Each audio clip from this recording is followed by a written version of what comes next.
مسند احمد جلد نمبر 3 صفحہ نمبر 266 پر ایک حدیث آئی ہے، من سرہ ان یمد لہ فی عمرہ ویزاد فی رزقہ فلیبر والدیہ ولیصل رحمہ۔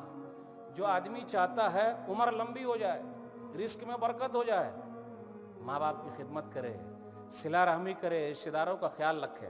اب ایک بات بتانا اور ہے، یہاں کچھ بھائی بول رہے ہیں کہ مولوی صاحب صرف بیٹا ہی ماں باپ کی خدمت کرے گا کہ بیٹی کے لیے بھی کچھ ہے؟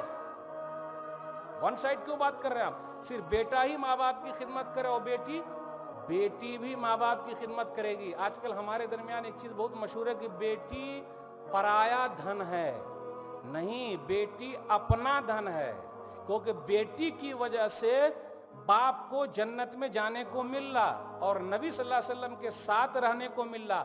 میں کوئی حدیث نہیں جانتا کہ اگر بیٹے کی تربیت کر دی تو نبی صلی اللہ علیہ وسلم کے ساتھ ہوں گے، لیکن بیٹی کی تربیت کی تو نبی صلی اللہ علیہ وسلم کے ساتھ وہ جنت میں رہے گا۔ تو اپنا دھن ہوا یا پرایا دھن ہو گیا؟ اپنا دھن ہے بھائی۔ دلیل صحیح مسلم کتاب البر والصلہ کتاب نمبر 45 باب نمبر 46 حدیث نمبر 2631، من عال جاریتین حتی تبلغ جاء یوم القیامہ انا وہو وضم اصابعہ۔ جس نے 2 بیٹی کی صحیح تربیت کر دی، وہ اور میں، نبی صلی اللہ علیہ وسلم کہتے ساتھ میں جنت میں رہیں گے۔